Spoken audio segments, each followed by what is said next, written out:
السلام علیکم ورحمۃ اللہ وبرکاتہ۔ وعلیکم السلام ورحمۃ اللہ۔ بسم اللہ الرحمن الرحیم۔ الحمد للہ رب العالمین، والصلاة والسلام على سید الانبیاء والمرسلین وعلى آلہ واصحابہ اجمعین وعلى من تبعهم بإحسان الى یوم الدین۔ اما بعد، فأعوذ بالله من الشيطان الرجيم، بسم الله الرحمن الرحيم۔ من عمل صالحا من ذكر أو أنثى وهو مؤمن فلنحيينهم حياة طيبة، وقال ومن أعرض عن ذكري فإن له معيشة ضنكا ونحشره يوم القيامة أعمى، قال رب لم حشرتني أعمى وقد كنت بصيرا، قال كذلك أتتك آياتنا فنسيتها وكذلك اليوم تنسى، وقال تعالى قل كل يعمل على شاكلته فربكم أعلم بمن هو أهدى سبيلا، وقال تعالى فمن يعمل مثقال ذرة خيرا يره ومن يعمل مثقال ذرة شرا يره، صدق الله العظيم۔ وقال النبي صلى الله تعالى عليه وسلم إنكم تموتون كما تنامون وتحيون كما تستيقظون، فإنها لجنة أبدا أو لنار أبدا، أو كما قال صلی اللہ تعالی علیہ وسلم۔ میرے بھائیو، بزرگوں اور دوستو، یہ کائنات اللہ کی ہے، نظام اللہ کا ہے، حکومت اللہ کی ہے۔ اس کائنات کا اللہ نے ایک نظام بنایا ہے اور ایک نظام اللہ نے انسانوں کا بنایا ہے۔ میں اتنا بڑا مقرر تو نہیں، درخواست پر حاضر ہو گیا، دو چار باتیں کہہ کر رخصتی چاہوں گا، اٹھنے کا ماحول نہ بنائے۔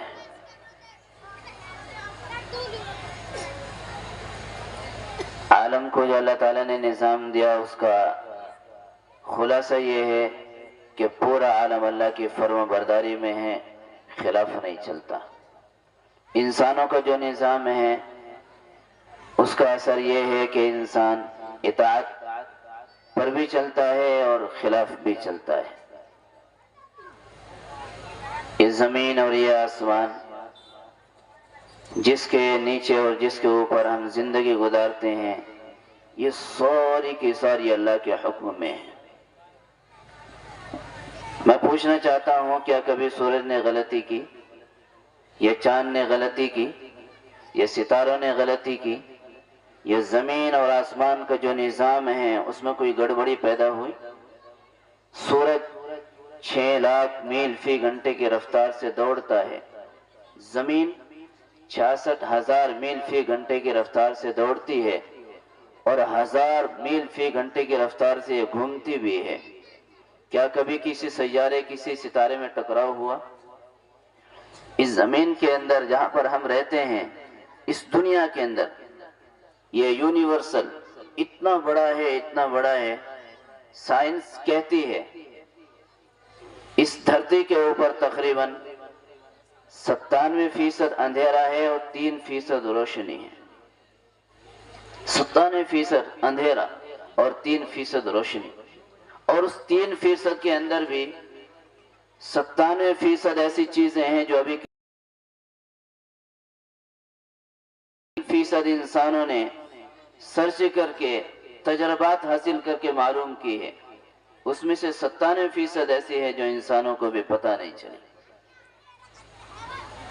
اس آسمان کے نیچے ایسے حیرت انگیز چیزیں موجود ہیں، ایسی بڑی بڑی چیزیں موجود ہیں کہ اگر ہم کسی ستارے اور سیارے کا ایک فرضی نام رکھ لیں، جیسے سورج ہے، چاند ہے، مریخ ہے اور بہت سارے ایسے ستارے ہیں، اگر ان کا نام رکھ لیا جائے اور ان کی گنتی شروع کی جائے 1 2 3 4، تو 300 کھرب سال تقریباً ان چیزوں کو گننے میں لگ جائیں گے جو چیزیں انسانوں نے دریافت کی ہیں۔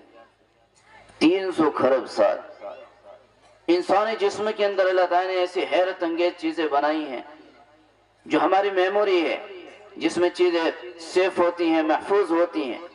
سائنس کہتی ہے اس کا جو لمبائی ہے دیکھنے میں، جو شہادت کی انگلی کا سب سے اوپر کا پورا ہوتا ہے، اس سے لمبی نہیں ہے یہ.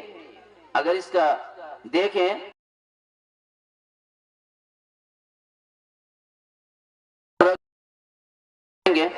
تو تقریباً یہاں سے کھینچنا شروع کریں اور چاند کا چکر لگا کر کے یہاں پر گیرا ڈال سکتے ہیں. ایک انسان اپنے ذہن کے اندر کتنی چیزیں محفوظ کر سکتا ہے، کتنی چیزیں فٹ کر سکتا ہے، سیف کر سکتا ہے. سائنس کہتی ہے تقریباً اگر یہ اپنے علم جو اس نے یہاں پر محفوظ کر رکھا ہے میری طرح یا مجھ سے بھی زیادہ فاسٹ رفتار میں بولنا شروع کرے تو تقریباً 300 سال تک بولتا، 3 لاکھ گھنٹے کی ویڈیو اس کے علم سے بن سکتی ہے. 3 لاکھ گھنٹے کی ویڈیو چلانے کے لیے تقریباً 300 سال انسان کو چاہیے. اتنا علم اس کے دماغ کے اندر کھپ سکتا ہے، محفوظ ہو سکتا ہے. اللہ کی قدرت. پہلے 2 GB چلتی تھی، اب اس کا حجم کم ہوا، اس کے اندر کا جو اسپیس ہے وہ بہت زیادہ بڑھ گیا.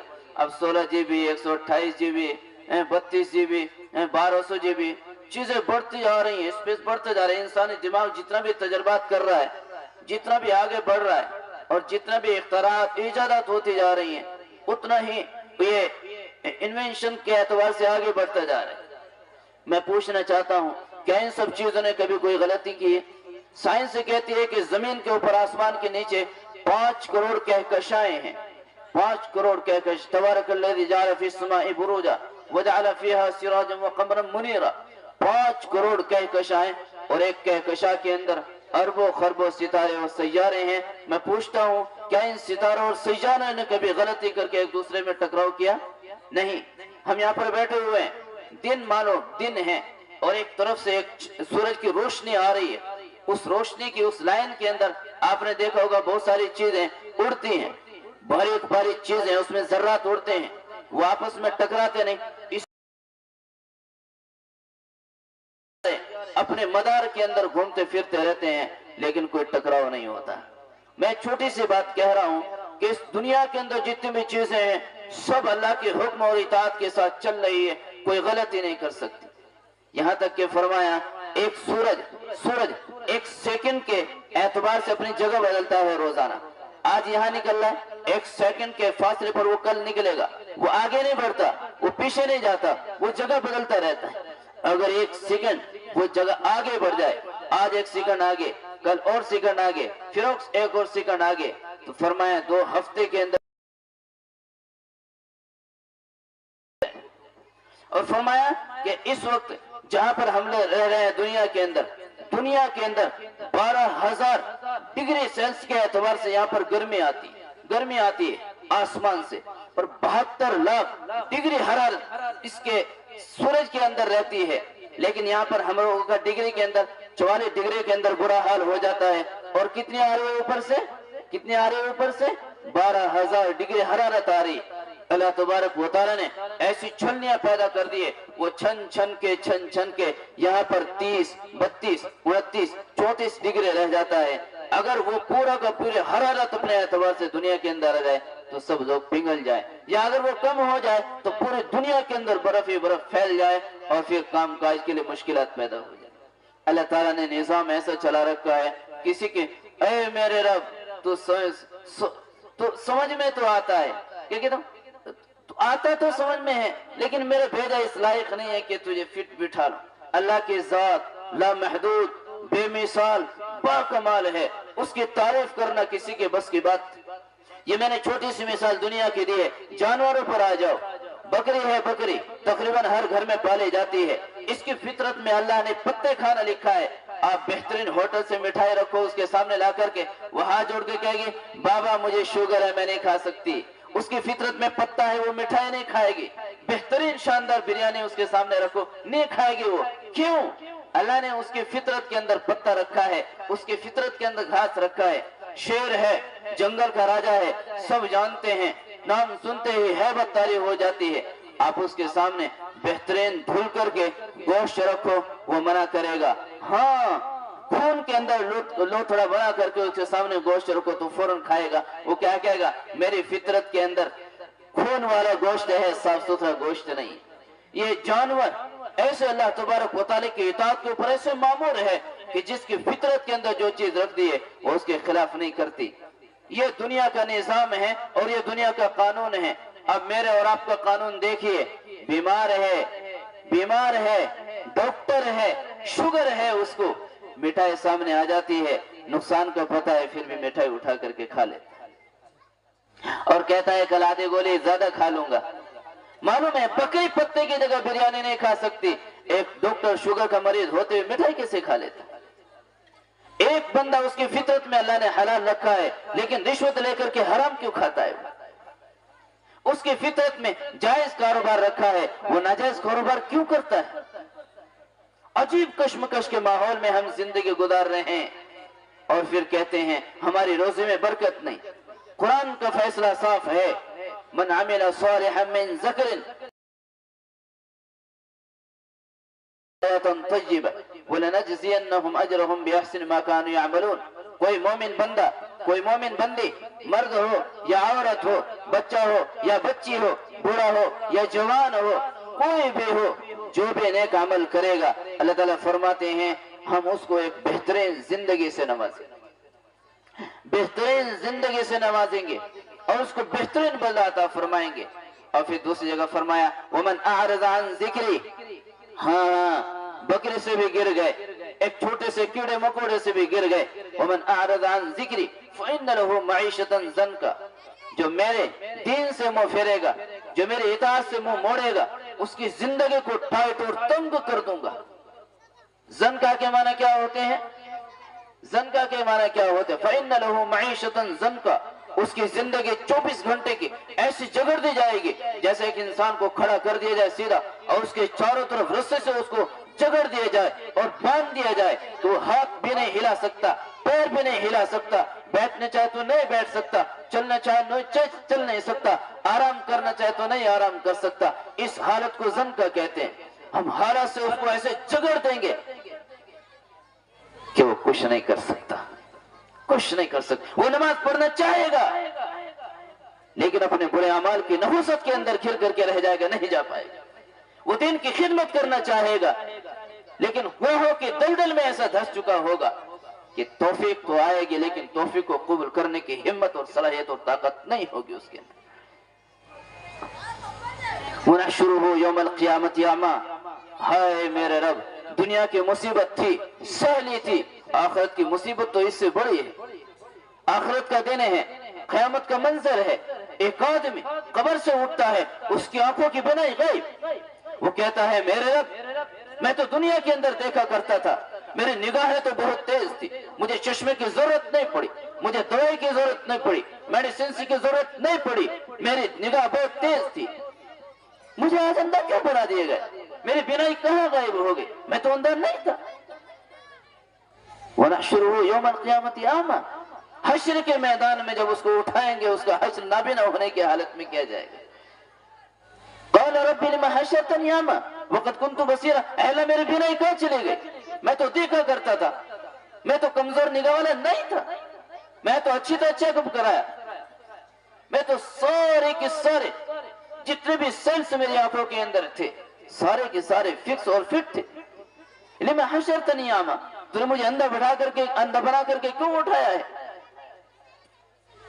قال كذلك، میرا اور آپ کا رب کہے گا ہاں ہاں، عدد کا آیاتنا فنسیتها وكذلك اليوم تنسى، تجھے مولوی نے بتایا تھا، تجھے تبلیغ والوں نے بتایا تھا، سمجھایا تھا، مسجد کے بچوں نے تجھے بتایا تھا، لیکن تو نے آنکھیں پھیر لی تھی، تو نے کانوں کے اندر روئی ڈال لی تھی، تو سنے ہوئے کو انسنا کر کے اب منہ پھیر کر کے چلا گیا تھا۔ قال كذلك، بدلہ پورا ہو چکا، جیسے تو نے میرے ہاتھوں سے منہ پھیر لیا آج میں نے بھی تجھ سے منہ پھیر لیا۔ اس زندگی کا کیا مقصد ہے؟ ایک طرف ایک جانور اور باقی ساری مخلوق وہ اللہ کی نافرمانی نہیں کرتی ہے اور ایک طرف اشرف المخلوقات انسان یہ نافرمانی کے پیچھے ایسا پڑا ہے کہ تلاش کرتا پھرتا رہتا ہے۔ میرے بزرگوں، میرے بھائیوں، میرے نوجوانوں، کامیابی وہاں نہیں ہے، کامیابی یہاں ہے۔ کیا ہے کامیابی؟ کیا ہے کامیابی؟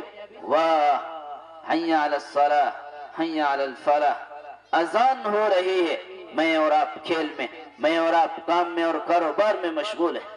جس رب نے یہ دنیا بنائی ہے وہ رب اس کو توڑنے پر قادر ہے، اور توڑنے پر، چکنا چور کرنے پر۔ اذا الشمس کورت، جب سورج کو توڑ دیا جائے گا، واذا النجوم انکدرت، ستاروں کو توڑ دیا جائے گا، اذا السماء انشقت، آسمان کو پھاڑ دیا جائے گا، واذا الجبال کورت، اور پہاڑوں کو ریزہ ریزہ اڑا دیا جائے گا، واذا الوحوش حشرت، جانوروں کو اکٹھا کیا جائے گا، اذا السماء انشقت، آسمان کو پھاڑا، اذا السماء انفطرت، آسمان کو پھاڑا، واذا البحار فجرت، سمندروں کے اندر آگ لگائی، القاریات ما القاریہ، ایک چیخ نے سب کو ہیبتناک کر دیا، وجاء ربک، اللہ بھی آ گئے، والملک، اور فرشتے بھی آ گئے، وازلفت الجنت للمتقین، جنت بھی آ گئی، وزیء یومئذ بجہنم، جہنم بھی آ گئی، وان کنتم الا واردها، پل صراط بھی بچھا دیا گیا، ونزع الموازین القسط، اور نامہ اعمال توڑنے کے لیے ترازو بھی لے کر کے آ گیا۔ ہائے ہائے، کہاں جانا ہے؟ میں چھپنا چاہوں، لا یخفى علیہ شیء فی الارض ولا فی السماء، معشر الجن والانس ان استطعتم ان تنفذوا من اقطار السماوات والارض فانفذوا، جاؤ جاؤ، راستہ صاف ہے، جہاں بھاگ سکتے ہو بھاگ کر کے دکھاؤ، لا تنفذون الا بسلطان، کہیں بھاگ نہیں سکتے۔ ونحشرهم، ہم نے تم کو جمع کر دیا، ونعد لهم عدا، ایک ایک کی گنتی کر دی، پردے کے پیچھے نہیں چھپ سکتے، پہاڑ کے پیچھے نہیں چھپ سکتے، زمین کی تہ میں نہیں جا سکتے، آسمان پھاڑ کر کے اڑ نہیں سکتے، ونعد لهم عدا، ایک ایک کو گن کر کے نام لے کر کے ہم نے لائن میں کھڑا کر دیا ہے۔ اب کیا کرنا ہے؟ اب کیا کرنا ہے؟ ایک تو ایگزامینیشن ہال میں بیٹھ چکے ہیں، اب کوئی تیاری کی کوئی چانس بالکل بھی نہیں ہے۔ چانس کہاں ہے؟ اس وقت میرے اور آپ کے پاس چانس ہے کہ ہم لوگ ایگزامینیشن ہال میں پہنچنے سے پہلے وہاں پر کیے جانے والے سوالات کے جوابات یاد کریں۔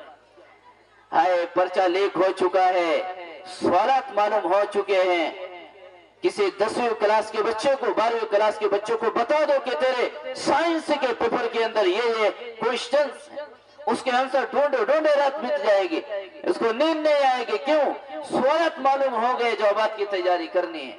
کیا حال ہوگا؟ اس کا فرسٹ پوزیشن لانا بالکل عام بات ہو جائے گی، لیکن نہیں معلوم ہوتا۔ یہاں تو قبر کے سوالات بھی معلوم ہو چکے ہیں، پرچہ لیک ہو چکا ہے، پرچہ لیک ہو چکا ہے، آخرت کے سوالات بھی سب معلوم ہو چکے ہیں، پرچہ لیک ہے۔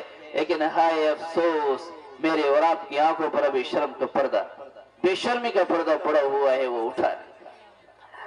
بولے پرچہ لیک ہو چکا ہے، تیاری کرنی ہے، نہیں کرنی ہے؟ کرنی ہے، اور سب نے کرنی ہے، مجھے بھی کرنی ہے، آپ نے بھی کرنی ہے۔ کب کرنی ہے؟ کب کرنی ہے؟ ارے بتائیں کب کرنی ہے؟ یہ کرنی ہے ایگزامینیشن کی ڈیٹ آنے سے پہلے۔ پرچہ لیک ضرور ہو چکا ہے، لیکن ڈیٹ فکس نہیں ہے کب کس کی ڈیٹ آئے گی، کب کس کے ایگزام کی تاریخ ہے، یہ فکس نہیں ہے۔ پرچہ لیک ہے، تیاری کر کے رکھو، جب بھی کہا جائے گا ممتحن صاحب پہنچنے والے ہیں، ہم پرچے کی تیاری کر چکے ہیں، کبھی بھی ہمارا ایگزام لے لے جائے، تیاری کریں گے انشاءاللہ، اس رب کی نافرمانی سے بچیں گے۔ اور ایک بکری جو اپنی فطرت نہیں بھولتی، ہم اس سے گئے گزرے انسان نہیں بنیں گے، ہم اللہ کی طرف سے جو فطرت دی گئی ہے اس کے مطابق زندگی گزاریں گے انشاءاللہ۔ پھر اللہ تبارک و تعالیٰ کی طرف سے یہ معاملہ بالکل آسان ہو جائے گا، بالکل حل ہو جائے گا کہ جس نے نیک عمل کیا، مرد ہو یا عورت، چھوٹا ہو یا بڑا، ہم اس کو ایک بہترین زندگی سے نوازیں گے۔ اللہ تبارک و تعالی ہمیں صحیح اعمال کی توفیق نصیب فرمائے، اور برے اعمال سے ہم تمام کی حفاظت فرمائے۔ وما توفیقی الا باللہ۔